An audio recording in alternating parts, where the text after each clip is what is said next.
warahmatullahi wabarakatuh. Perkenalkan, nama saya Abdul Qasim, kelas X3D. Di sini saya akan menjelaskan beberapa materi dari mata kuliah perpajakan. Yang pertama itu memahami saat terutama pajak atau tahun pajak. Saat terutama pajak adalah waktu ketika suatu pajak harus dibayarkan atau dikenakan kepada wajib pajak.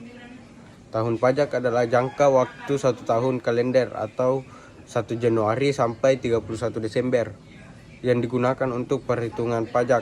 Namun, wajib pajak dapat digunakan tahun buku yang berbeda, misalnya tahun fiskal tertentu. Selanjutnya, pajak bisa terutang dalam beberapa kondisi, misalnya pajak penghasilan atau PPh, terutang pada saat penghasilan diperoleh.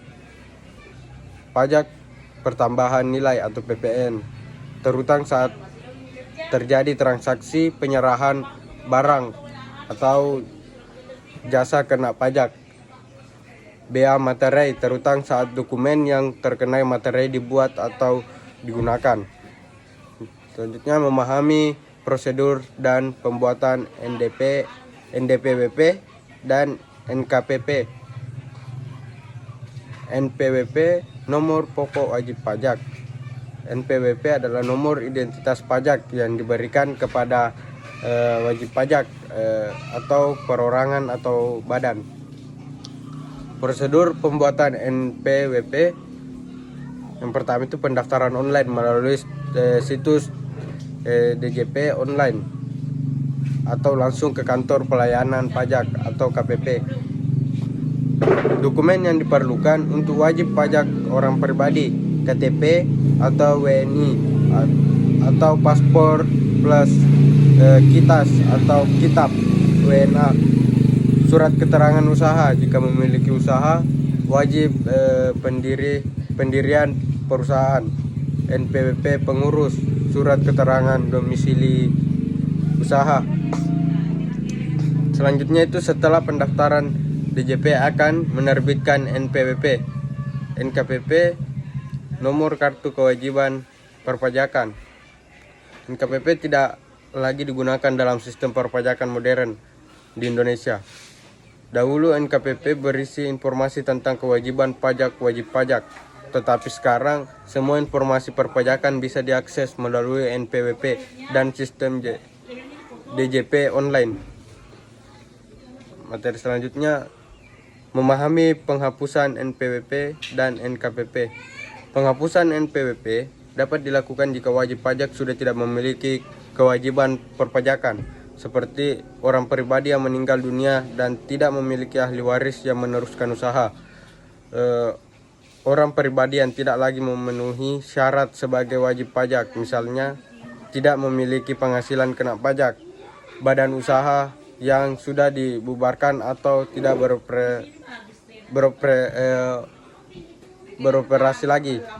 Proses penghapusan NPWP yang pertama itu mengajukan permohonan penghapusan NPWP ke KPP terdaftar, melampirkan dokumen pendukung, misalnya akta pembubaran badan usaha, surat keterangan tidak berpenghasilan. DJP akan melakukan pemeriksaan dan menerbitkan surat keputusan penghapusan NPWP jika disetujui. Memahami materi selanjutnya itu memahami sanksi-sanksi dalam perpajakan. Sanksi dalam perpajakan di Indonesia terdiri dari beberapa itu. Yang pertama itu sanksi administrasi. Yang pertama, denda. Terlambat lapor SPT tahunan orang pribadi 100.000. Terlambat lapor SPT tahunan badan 1 juta. Terlambat lapor SPT masa PPN 500.000. Terlambat lapor SPT masa lainnya 100.000. Bunga. Jika terjadi keterlambatan pembayaran pajak dikenakan bunga suku bunga acuan plus 5% per tahun, dihitung secara per bulan. Kenaikan pajak jika ditemukan pajak yang kurang bayar dalam pemeriksaan dikenakan sanksi kenaikan 50% sampai 100% dari pajak yang kurang dibayar. Selanjutnya, sanksi pidana. tidak melaporkan pajak atau memberikan data tidak benar, denda 2-4 kali jumlah pajak yang kurang bayar, hukuman penjara 6 bulan hingga 6 tahun. Penggelapan pajak, misalnya menggunakan faktur pajak fiktif, denda hingga 4 kali pajak terhutang, hukuman penjara hingga 6 tahun. Tidak menyelenggarakan pembukaan atau laporan pajak, denda hingga 500 juta, hukuman penjara hingga 4 tahun.